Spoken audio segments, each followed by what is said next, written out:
Welcome to Real Talk, Real Women, Breaking the Silence Around Abuse. I am Gemma Serenity Gorokov, your host, and today, coming from Melbourne, Australia, we have Kate Southall joining us. Kate is a very special and unique kind of person. A generous heart, the desire to encourage, to inspire, to coach, to help, to hold space for your transformation when you are ready to step into your greatness and your awesomeness. I met her serendipity, on Facebook Messenger from time to time. We just connect and say, hey, do you want to go here and there? Yeah, sure.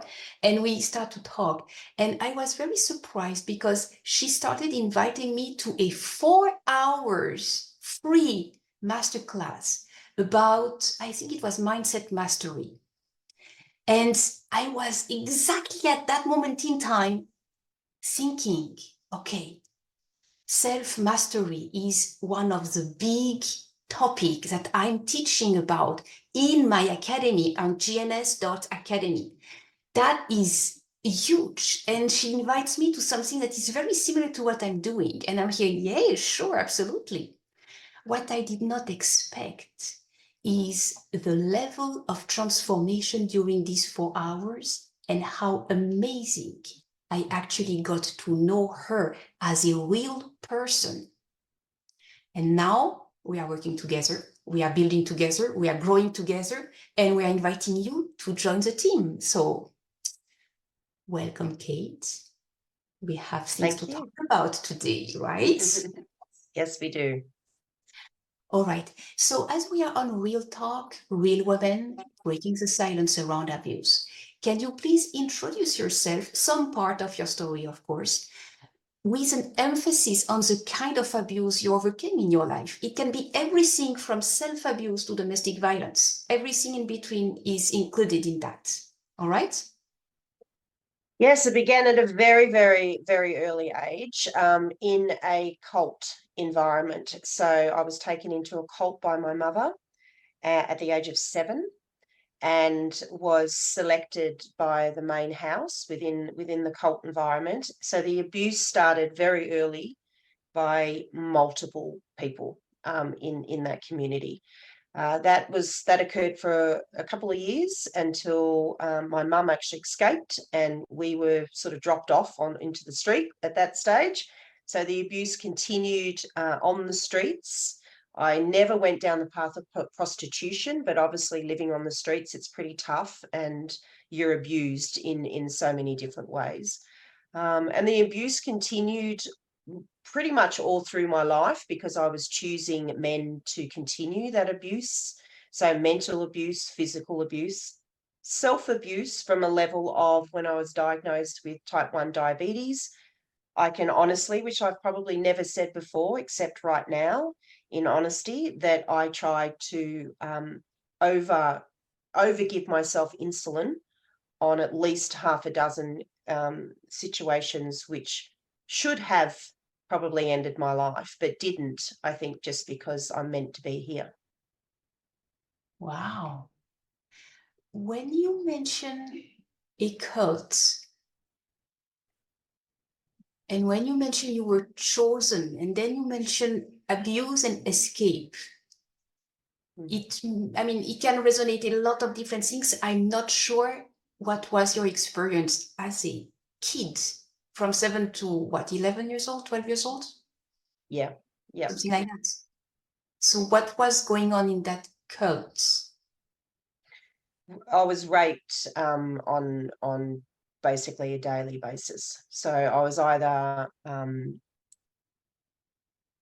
abused by the leaders because I was chosen by the main house, but then I was given to others within that cult environment. So that abuse was almost daily for at least 2 or 3 years. It's awful. It's terrible. Okay. So you had to actually find your way to grace, to forgiveness, to building a powerful connection with the spiritual part around you in order to heal that. Because that's deeply ingrained, especially in that period of time. And mentally, I guess what they did in this environment was that when we entered, I was there with my 15-year-old sister. When we entered the cult, we were separated from our mother.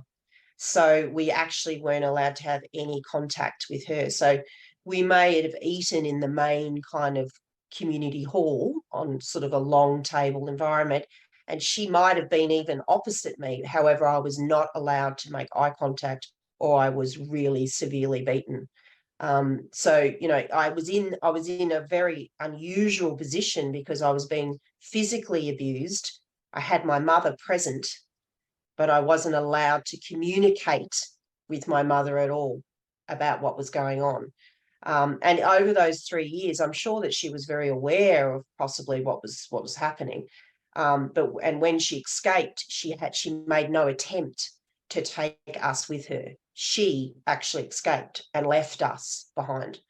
And it was the decision of that cult, I guess, from a safety point of view, where they literally just drove us off and dropped us off in the streets. So I didn't make contact with my mother for many years after it. We never found where she was till a long time afterwards. Is she still alive to this day, or you don't know? Yeah, she's still alive, and quite an amazing thing at the moment. I have to kind of laugh at it because I'm sure the universe is asking me to dive in this a little bit, but she's literally moved into the next suburb of where I live. I haven't seen her yet. I haven't bumped into her yet. I don't, who knows what will happen then. But yeah, it's quite amazing. There's obviously something I'm needing to learn at this point of my life. But yeah, she's literally 5 minutes down the road. Goodness, that's fabulous. So we are all creator of our own lives, but co-creator with other people. And when at a young age like you get to be forced into abuse in a way that you do not feel empowered to say no, you do not have anything to say, you do not have a say about your life, and suddenly you are abandoned, like, now go get it for yourself or whatever it is. It's completely unsettling. However, there is a moment when, even though you are very young, even though you have been broken in many, many ways during that period of time, instead of growing, but like crushed, there is a moment when you choose different for yourself. I know who you are today. I know the super wonderful powerhouse, spiritually connected, helping, encouraging. I know the value you are today. What happens at the pivotal moment when you decided your identity in spite of the abuse you endured?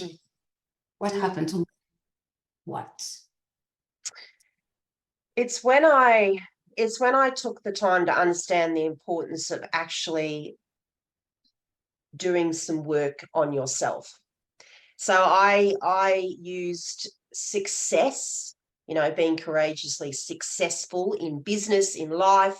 I created a world like that, an imposter world. And, I had all the shiny objects. I had all the things that everyone thought I must have, had a very wonderful life in every way. And I never spoke about anything about my past ever, not even to my partners, to nobody. And then I came almost to rock bottom in that. So in that career, in that sort of life, my health just absolutely collapsed. My business collapsed. My identity of success collapsed. And it made me then only see me. I had no way of kind of hiding behind all the other things that I could sort of put in front of me. And I made a decision at that point to not keep going down that road. I made the decision at that point to pack up my 4-year-old son at that time and come back up to a location that I knew that I had to heal. And I spent literally about 8 to 12 months walking about, it would be on average 10 to 20 kilometers a day, and just not allowing any distraction, only allowing myself to hear me. So I put myself in an absolute mindful sort of space, and it was very painful. I mean, I hadn't cried I actually haven't cried from that moment when I was first raped. Never actually had a moment of tear. So I spent a lot of time in the forest on my own, emotionally allowing myself to feel, emotionally enabling myself to, reflect back and try and find some type of forgiveness. I'd always kind of blamed myself. I'd always, driven myself so hard and, just to be the iron lady and succeed in everything because I was being punished in some way. That was my fault that all of that occurred. So I allowed that forgiveness, not just for the situation or for the people that were involved. I won't forget, but I knew that I had to forgive. But in that, it was when I became at that point of self-forgiveness. So the moment that I allowed myself to forgive me and then look back on all that had happened, and I continued that abuse, all the way through. It followed me. It never left me, which I don't think it does unless you truly forgive yourself. It followed me. It played out in my life. It demonstrated itself in my health, in what was going on, in the abusive relationships I continued to be in. It was always there. So it wasn't until that moment that I accepted that that was the life that I had up to that point. But rather than looking back and finding all the fault in it and the anger in it, I looked at all the things that it's made me today. All the courage that I had, the want to survive, the moments where maybe I didn't, but that's okay. You know what I mean? That's what that is what it was. Now's different. You know what I mean? And me moving forward can be very different. So it was when I made the decision to forgive those, but more importantly, to forgive me. Yes. That forgiveness is a path to redemption, is a path to freedom from the bondage of pain, of emotional pain that keeps on running in the back of our mind, sometimes consciously, sometimes unconsciously, but still there. And when we do actually go through the forgiveness process and we release and accept that it is no more hurting, it is what it is, and it doesn't hurt anymore. It is okay. It was that way. And there is a new version that is birthing from that. And a version that is completely transformed, like a phoenix rising from the ashes. Right. And my courage has always been here. I believe that I was born courageous. And I often look at it that, sure, if I could rewrite the story of my life, maybe I would take some of that out. There's no, if I had the choice. But for whatever reason, I feel quite special and unique, that for whatever reason the universe has felt that I'm somebody that perhaps was able to go through all of those horrific times in my life to then be able to tell my story. So the full completion for me in this is, one, that forgiveness level, but then to actually speak my truth, which is something that's really important to me. So, the work that I do on myself and with the women I work with, it's about, in the courage area, it's about speaking your truth. I talk about it now. I talk about it in my own way. Like, this is the first time that I have actually ever spoken about it at this level. But I talk about it and I allow the discussion. I allow people to see that I'm not this, high achieving, successful, got everything, going woman. Yeah, some things I do. There's a lot more to me. There's reasons why I'm here, and I talk about the things I talk about, and I'm generous the way that I'm generous, and I want to have the impact I want because of my story. You know, that you don't have to be defined by that past story. You can rewrite your future. That's a fact. And that is really something I would like the audience to understand. We are empowered naturally, intrinsically, to design who we are, who we want to be, who we become, and how people perceive us.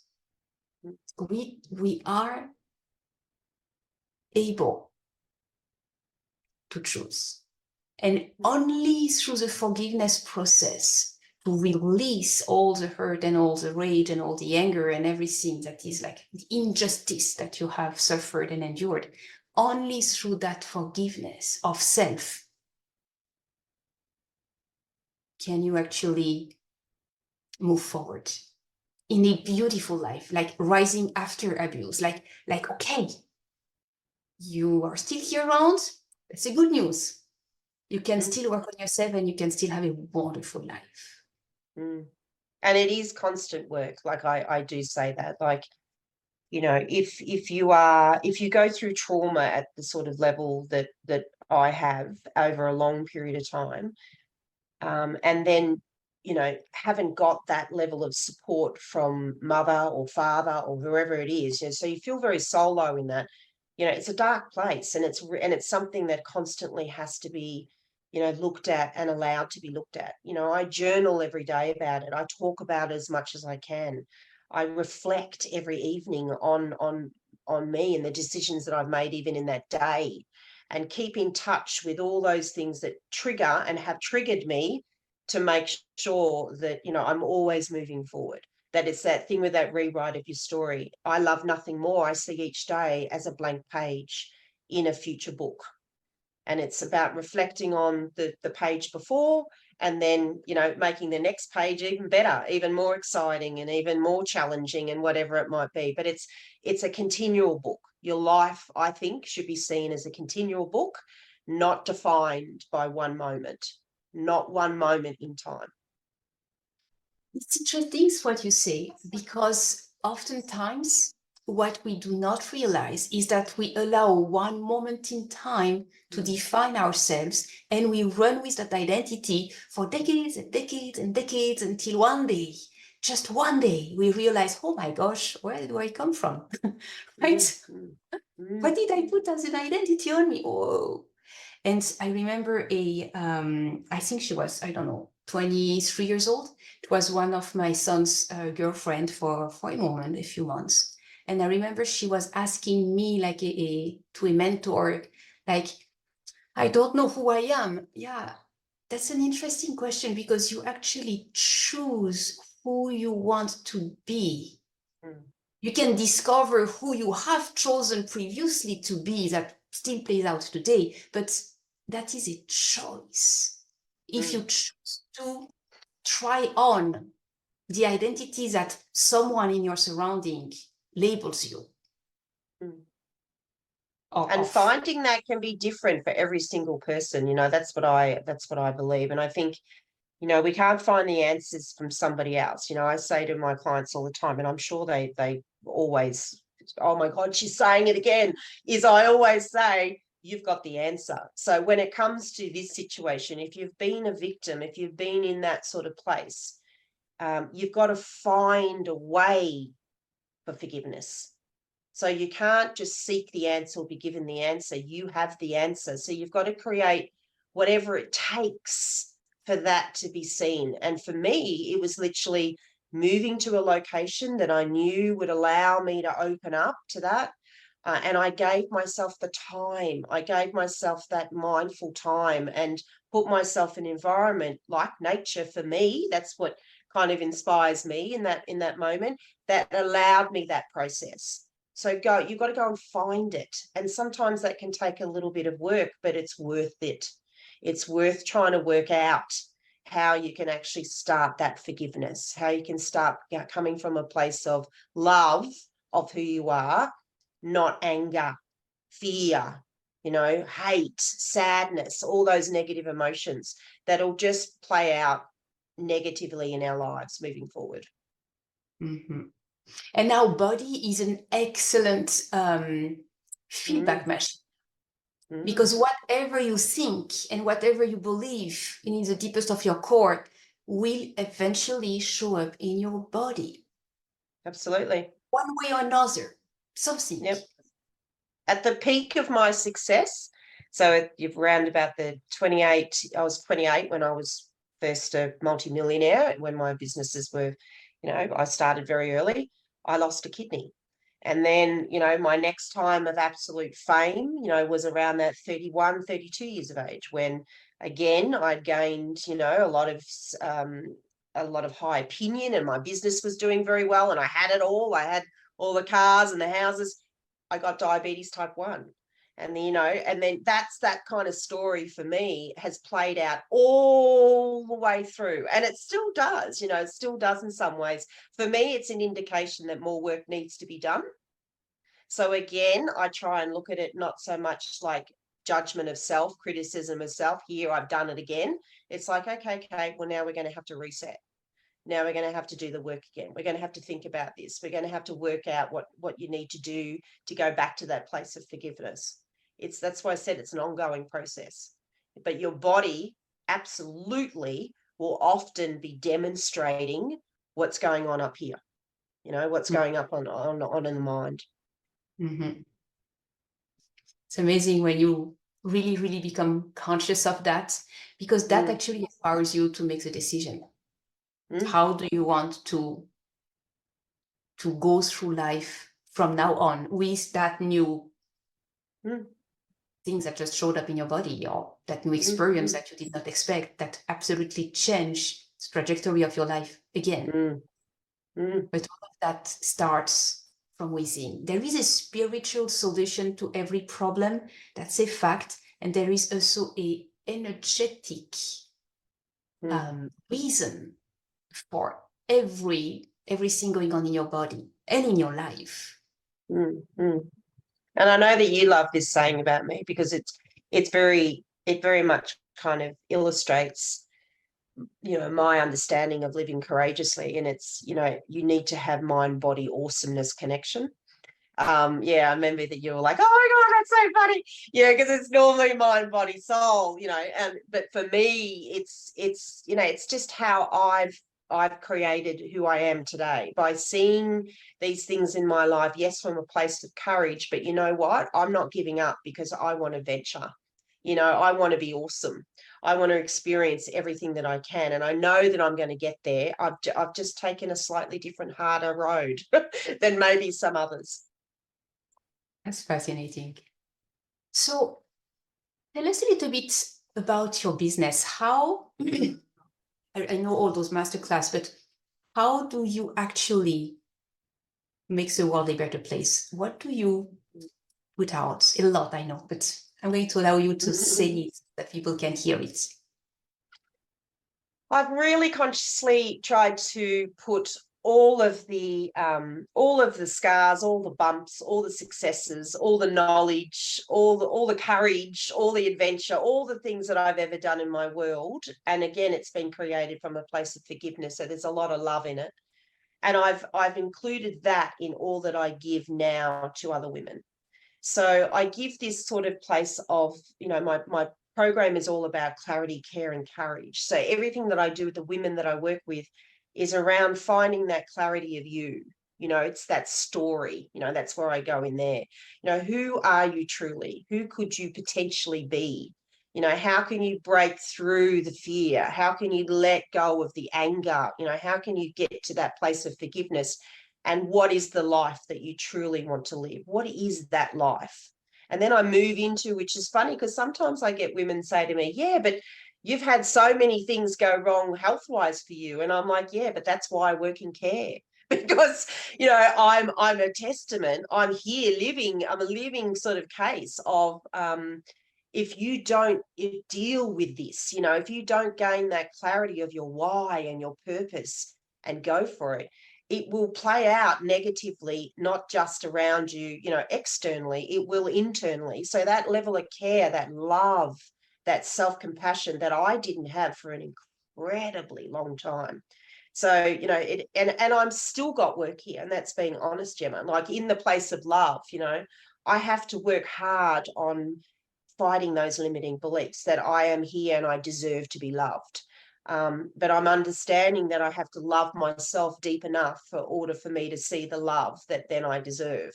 So that area of care goes that level of depth. It's really deep in self-compassion, self-love.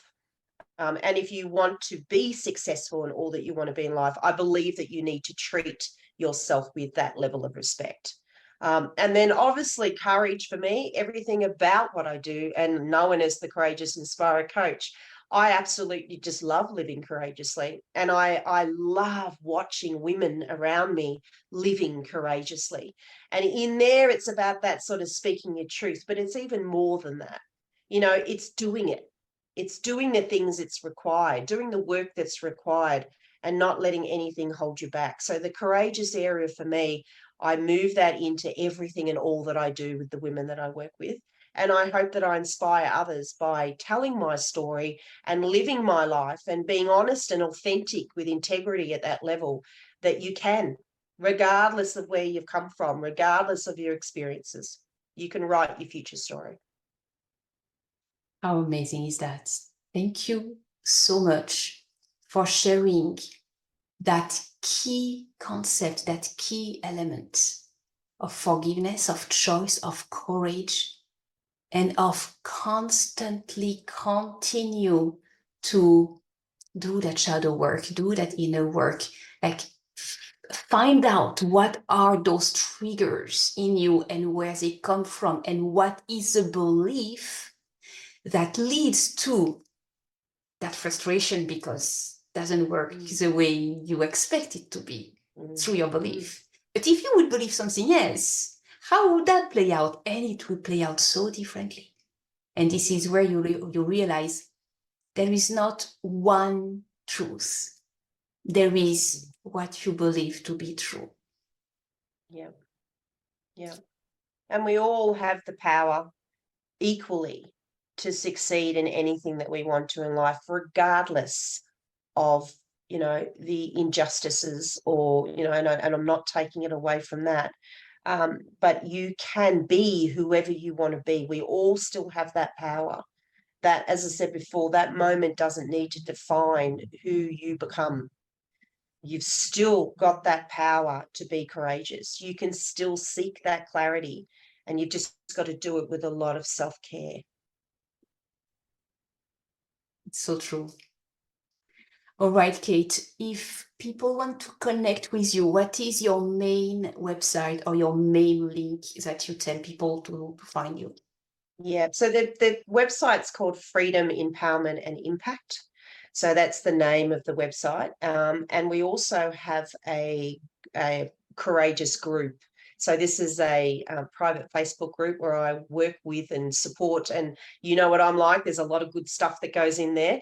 And I'm regularly running masterclasses. I'm regularly running things that offer topics in the areas that I master in around that clarity, care and courage.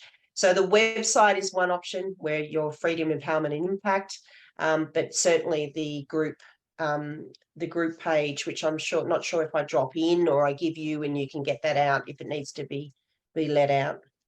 Yeah, we're going to make sure to put all that information in the description. Awesome. To allow people to actually find you, click, and discover their own freedom, their own empowerment, their own courage. That's right. That's right. Right? Mm-hmm. Wonderful. Kate, thank you for holding space for constant growth, constant betterment, improvement, optimization of our life to be the closest to our highest spiritual evolution possible. Thank you for holding space for that. Yeah, it's an honor to have that role that I play. Like I said, you know, it's an honor. I feel very blessed, and I say it often. to be able to inspire and continue to inspire. Thank you.